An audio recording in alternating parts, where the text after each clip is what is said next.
On ground ये जो खेल CIA का डिस्टर्ब होना शुरू हुआ, जब ऑन ग्राउंड लेवल पाकिस्तान ने काउंटर अटैक किया, हमने उन तमाम मिलिटेंट्स को, उन तमाम एसेट्स को जो CIA और इंडियन से क्रिएटेड थे, आर्मी ने इनको न्यूट्रलाइज करना शुरू किया।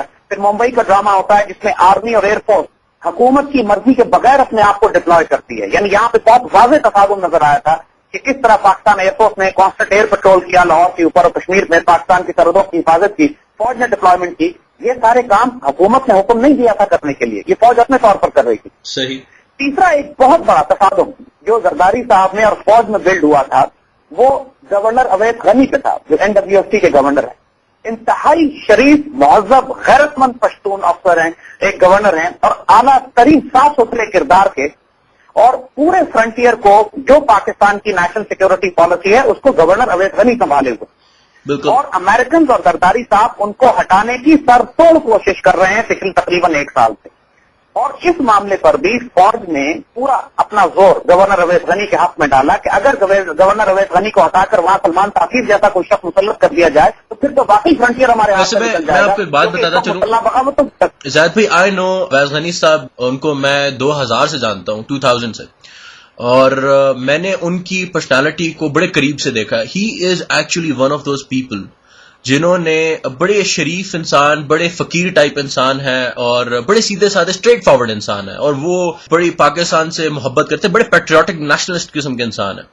मैं आपको अली यही बता रहा हूं कि मेरा उनसे कोई वास्ता लेना देना नहीं है, मैं सिर्फ पाकिस्तान के पॉइंट ऑफ व्यू से बात कर रहा हूं कि अगर अवैध गनी जैसे 2-3 लोग हुक्मरान और भी हमारे मुल्क में आ जाना तो अल्लाह के फजल से ये मुल्क हमारा चांद पे पहुंच जाएगा तीसरे से। सही। यानी इस कदर गैरतमंद और दलेर अफसर है वो, और इतना पेट्रियाटिक है, उसका सब कुछ पाकिस्तान के लिए उसने अपना लगाया हुआ। वाकई जैसे आपने कहा दरवेश आदमी है वो, और हमारी कौम उसको ज्यादा जानती नहीं। बिल्कुल। आज हम खुल के अपने कौम को तारुफ कराते हैं अवैध गनी का, जिसको हटाने के लिए जरदारी साहब और अमेरिकन ने सर तोड़ लिया अपना, और फौज का पूरा वजन था उनके पीछे किनको नहीं हटाया जाएगा।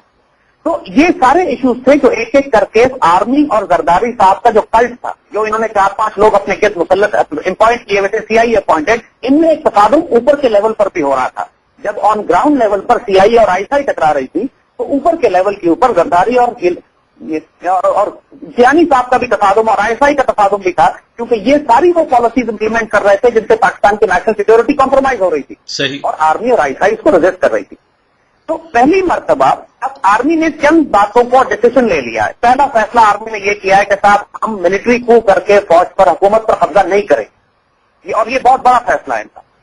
दूसरा फैसला आर्मी ने यह किया है कि हम जरदारी साहब को बचाने के लिए सड़कों पर आकर लोगों को नहीं मारेंगे। यानी जरदारी साहब अगर अपने दफा के लिए या फौज को बुलाते हैं तो फौज लोगों की मजामत नहीं करेगी, फौज लोगों को, उन तमाम सियासतदानों को, लॉयर्स को, पॉलिटिशियंस को कि जो जरदारी साहब के खिलाफ प्रोटेस्ट कर रहे हैं, फौज उनको नहीं कुछ लेगी। अब जब ये 2 फैसले हो गए तो उसके बाद नेचुरल उसका मंतकी नतीजा ये था कि फौज अगर कोई तब्दीली लाना चाहती है मुल्क में तो उसके लिए पॉलिटिकल प्रोसेस को इस्तेमाल किया जाए, पार्लियामेंट को इस्तेमाल किया जाए, प्राइम मिनिस्टर को इस्तेमाल किया जाए। और सिर्फ प्राइम मिनिस्टर को मजबूत करने की जरूरत है। प्राइम मिनिस्टर के हाथ अगर मजबूत हो जाते हैं, पार्लियामेंट को मजबूत किया जाता है और उनको एक सेंस ऑफ डायरेक्शन दी जाती है कि पाकिस्तान के नेशनल इंटरेस्ट ये हैं और आप इनके मुताबिक काम कीजिए, तो फिर ये एक नेचुरल प्रोसेस है जो खुद सियासी तौर पर तब्दीली लाता है। जरदारी साहब ने आखिरी खुदकुशी उस वक्त की जब उन्होंने पंजाब की गवर्नमेंट स्टार्ट की। सही। और सच्ची बात यह है कि जरदारी साहब को तबाह करने वाले वो खुद हैं और उनके अपने मुशीर हैं। उनको कतन कोई शिकायत मियां साहब से, आर्मी से, गिलानी से नहीं होनी चाहिए, क्योंकि जो कुछ उन्होंने किया, he has shot himself in first 1 foot and then in another and third he has not got enough rope to hang himself. ये सब इनका अपना किया जा रहा है। सही। जब ये खास तौर पर जब इन्होंने पंजाब गवर्नमेंट स्टार्ट की और उसके बाद पॉलिटिकल पार्टीज ने, और पंजाब में जो नवाज शरीफ और उनके साथ जमात इस्लामी और इमरान खान और उन तमाम लॉयर्स ने जो डिसाइड किया कि हम एक मैसिव प्रोटेस्ट करेंगे इसके ऊपर, अब naturally Zardari was counting on America and army. अब हुआ ये, इस दफा जब जनरल कियानी अमेरिका से होकर आए तो अमेरिकन ने उनको यही कहा था कि आप जरदारी को सपोर्ट कीजिए। जनरल कियानी फ्लैटली रिफ्यूज कि जी जरदारी को सपोर्ट हम नहीं कर सकते, हम पॉलिटिकल गवर्नमेंट को सपोर्ट करेंगे। जरदारी और उनकी टीम जो है, रहमान मलिक एंड सलमान तासीर एंड ऑल दीज जोकर्स, ये सारे इम्प्लीमेंटेड हैं, ऊपर से इम्प्लांट किए गए हैं, ट्रांसप्लांटेड है। अब इसके बाद और को जब एक दफा ये बात डिसाइसिवली क्लियर हो गई अमेरिकन के पास कि जरदारी डिलीवर नहीं कर सकता, और पहली दफा पिछले 2 साल में अमेरिकन वर टोटली कंफ्यूज कि अब हम क्या करें। यानी अमेरिकन हैड नो पॉलिसी। आप ही नोट करेंगे कि कियानी साहब के امریکہ سے واپس آنے کے بعد امریکن نے کوئی بیان نہیں دیا اس بارے میں کہ کیا ڈسکشن ہوئی ان کی, کیا فیصلے ہوئے, زرداری صاحب کا مستقبل اور فیوچر کیا ہوگا. امریکن نے اپنے تمام انویسٹمنٹ زرداری پہ کی ہوئی. اور جب یہ میسج پروٹیسٹ شروع ہوتا ہے اور آرمی نے بھی یہ کہہ دیا کہ آرمی اس میں نیوٹرل رہے گی اور تمام پولیٹیکل پروٹیسٹوں کو چلنے کے لیے فوج نہیں استعمال ہوگی, تو یہ بات امریکن کو اور زرداری صاحب کو بالکل واضح ہو گئی کہ ابھی آئسولیٹ ہو چکے ہیں. اور اس پروسیس پر فوج نے صرف گیلانی صاحب سے, پرائم منسٹر سے یہ کہا کہ آپ اپنی قانونی کانسٹیٹیوشنل ذمہ داری پوری کیجیے اور جو غلطیاں ماضی میں ہو چکی ہیں ان کو آپ درست کیجیے. گیلانی صاحب کے پیچھے امریکن کا ہاتھ نہیں ہے, آرمی کا ہاتھ. صحیح. اور یہ جو لائرز اور وکیل سمجھ رہے ہیں کہ یہ ہمارے ہنگامے اور جلوس کی وجہ سے زرداری صاحب کمپرومائز کر گئے ہیں, ٹھیک ہے, they have done a protest, انہوں نے پچھلے 2 سال سے ہنگامہ کیا لیکن 2 سال سے کچھ ہو نہیں سکا تھا. صحیح. اور ظاہری طور پر ان کے پاس کوئی طاقت ایسی نہیں تھی کہ یہ تبدیلی لے آتے جو تبدیلی اب آئی ہے. یہ ناممکن ہے اپنے سے. دس از نیکسٹ ٹو امپاسبل کہ زرداری صاحب اس پہ راضی ہو جائیں کہ افتخار چودھری صاحب کو ری انسٹیٹ کریں گے. یہ سارا کریڈٹ اور سارا پریشر اس کا آرمی کو جاتا ہے.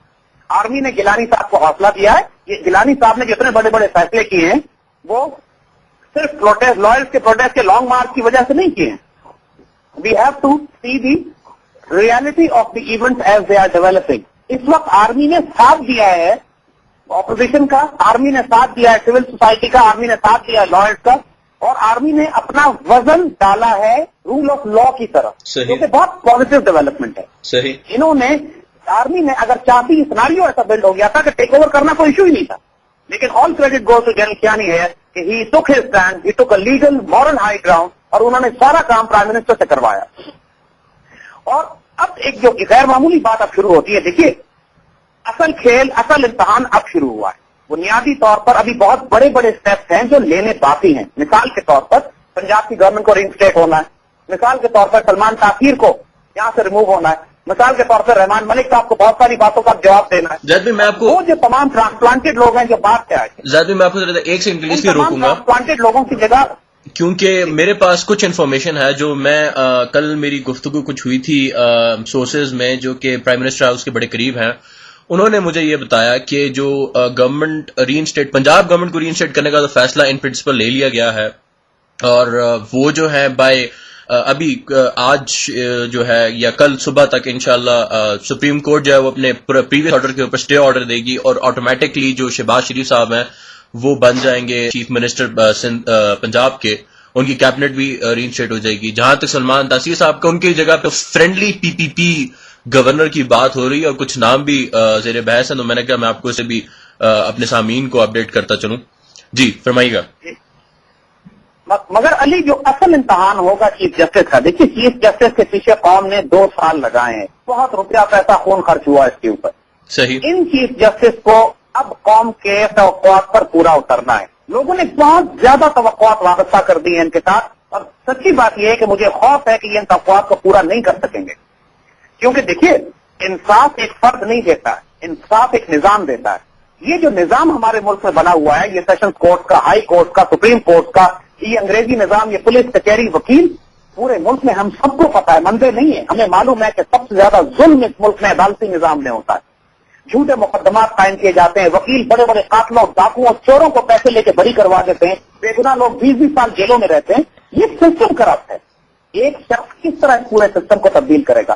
اور سب سے بڑا ٹیسٹ افتخار چودھری صاحب کا جو اب آئے گا, جو سب سے پہلے ان کا ٹیسٹ ہے, یہ دیکھنے کے لیے کہ یہ ملک و قوم کے ساتھ خیانت کرتے ہیں, یہ ملک و قوم کے ساتھ وفادار ہیں, وہ یہ این آر او کے بارے میں کیا فیصلہ کریں گے. 1971 کے بعد جو سب سے بڑی خیانت اس ملک کے ساتھ ہوئی ہے وہ این آر او ہے, کہ جب بدترین بد کردار, ناپاک, پلیت لوگوں کو این آر او کے ذریعے معاف کر کے اس قوم کے اوپر مسلط کر دیا گیا تھا. کوئی قوم, اللہ کی قسم کھا کے ہم کہتے ہیں, یہ پاکستانی قوم اور مسلمان قوم معاف نہیں کرے گی ان لوگوں کو جنہوں نے این آر او ہمارے سر پہ مسلط کیا ہے, یا وہ لوگ کہ جن کے ہاتھ میں اختیار اور طاقت ہے کہ این آر او کو کینسل کریں, یہ اس کو کینسل نہ کریں. اگر این آر او سب سے پہلا ٹیسٹ ہوگا جسٹس افتخار چودھری کا, اگر یہ اس ٹیسٹ پہ پورے نہیں اترتے تو یہ اپنے ساتھ بھی خیانت کریں گے, قوم کے ساتھ بھی, ملک کے ساتھ بھی, اور اللہ کے ساتھ بھی. اور پھر جو کچھ توقعات ان سے وابستہ کی گئی ہیں اس کے بعد وہ تمام توقعات ایک ایک کر کے ٹوٹ جائیں گی. صحیح. تو آنے والے وقتوں میں بہت سخت امتحان ہے, جوڈیشری کے بھی, افتخار چودھری صاحب کے بھی. صحیح. اور پھر آنے والے وقت میں اپوزیشن کے بھی, نواز شریف صاحب کو دوبارہ حکومت دے دی جائے گی پنجاب کی, اور تمام انوائرمنٹ